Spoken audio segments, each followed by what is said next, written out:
हाँ बच्चों, कवियों का जीवन परिचय चल रहा था। तो कल आपने मैथिली शरण गुप्त के बारे में पढ़ा था।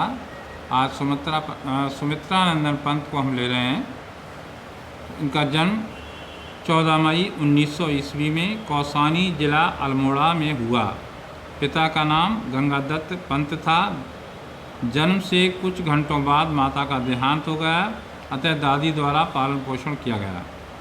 शिक्षा, प्रारंभिक शिक्षा गांव की पाठशाला में, अल्मोड़ा गवर्नमेंट में 9वीं कक्षा तक, फिर काशी में मैट्रिक उत्तीर्ण किया। 1920 में म्योर कॉलेज इलाहाबाद में प्रवेश लिया। साहित्यिक गतिविधियाँ, सन 1961 में भारत सरकार द्वारा पद्म विभूषण की उपाधि, सन 1969 में कविता संकलन चिदम्बरा पर 1 लाख रुपए का ज्ञानपीठ पुरस्कार मिला। लोकायतन इनकी रचना है। लोकायतन महाकाव्य पर सोवियत रूस द्वारा पुरस्कृत किया गया है। मृत्यु 28 दिसंबर 1977 को इनकी मृत्यु हो गई।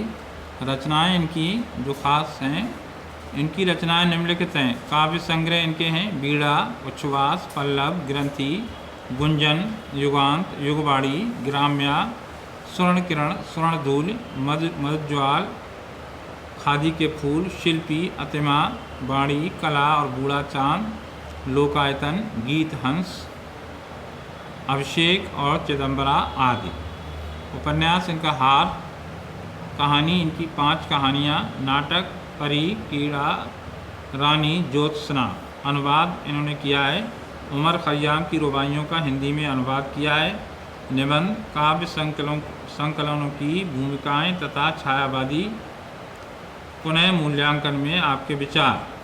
संपादन इनका है, रूपाब नामक पत्र का संपादन किया है। काव्यगत विशेषताएं, तो काव्यगत विशेषताओं को 2 भागों में बांटा जाता है। नंबर 1, भाव पक्ष संबंधी विशेषताएं। भाव पक्ष संबंधी विशेषताओं में पहला पॉइंट लेते हैं, कोमल कल्पना के कवि। पंत कोमल कल्पना के सुकुमार कवि हैं।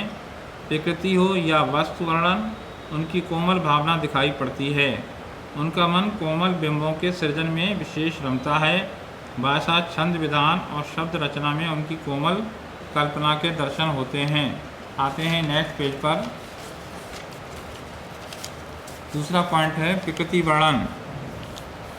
पंत जी प्रकृति के चतुर चितेरे कवि हैं। काव्य ही उनकी काव्य सृजन की प्रेरणा का स्रोत है। पंत जी को प्रकृति के साथ भावात्मक लगाव है। बादल, आंसू, परिवर्तन, नौका विहार आदि कविताओं में प्रकृति के चित्र प्राप्त होते हैं। तीसरा पॉइंट आता है रहस्य भावना। पंत ने प्रकृति के क्रियाकलापों में रहस्यवाद, जिज्ञासा, विस्मय और विरह वेदना के दर्शन किए हैं।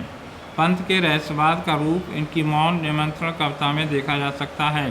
न जाने कौन अये द्युतिमान जान मुझको अबोध अज्ञान, सुझाते हो तुम पथ अनजान फूंक देते छिद्रों में गान।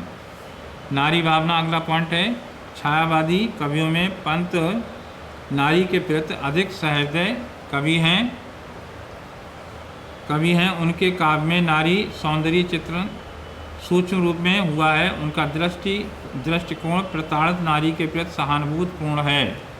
अगला पॉइंट रहता है छायावादी प्रगतिवादी स्वर। पंत प्रगतिवाद के प्रवर्तक कवि माने जाते हैं। वे ताजमहल की सुंदरता से प्रभावित न होकर उनका ध्यान दीन दुखी मानव के कष्टों की ओर अधिक जाता है। ले रही जन्म मानवता, अब सर्व दानवता होगी क्षय। वेदना एवं निराशा।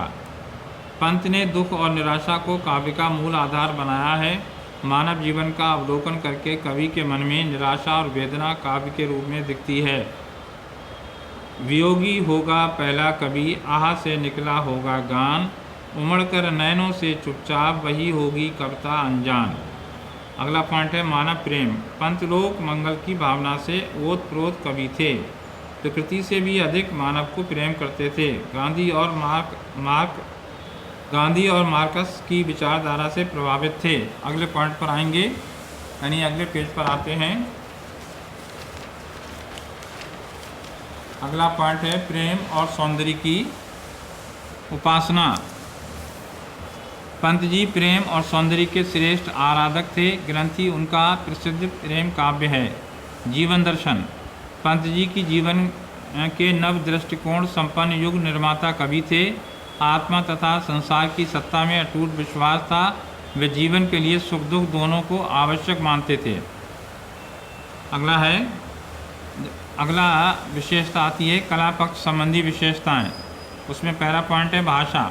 मधुर और कोमल खड़ी बोली, प्रसाद और माधुरी गुण की अधिकता, संगीतात्मक तथा चित्रात्मक शब्द चयन उपयुक्त तथा उपयोगी, उर्दू अंग्रेजी शब्दों का प्रयोग, लोकोक्तियों तथा मुहावरों का भी यथास्थान प्रयोग, लक्षणात्मक तथा प्रतीकात्मक। ये भाषा की इनकी विशेषता है। अब आते हैं अगले पॉइंट पर, शैली। गीत शैली, वर्णात्मक शैली, प्रबंधात्मक शैली, इन तीन शैलियों को खासतौर से इन्होंने अपनाया है। अलंकार। इनके काव्य में उपमा, रूपक, उत्प्रेक्षा, श्लेष, यमक, पुनरुक्ति, संधि आदि अलंकारों का प्रयोग है। रस योजना। इन्होंने श्रृंगार, करुण, शांत रसों का प्रयोग किया है। छंद। मुक्तक छंद, रूपमाला, रोला के अतिरिक्त स्वच्छंद छंद का भी प्रयोग किया है। साहित्य में इनका स्थान। छायावादी कवि प्रगतिशील कवियों में महत्वपूर्ण स्थान है। हिंदी काव्य जगत में सुंदरम के कवि हैं। आधुनिक युग के सर्वश्रेष्ठ कवि हैं। इतना ही इनके बारे में।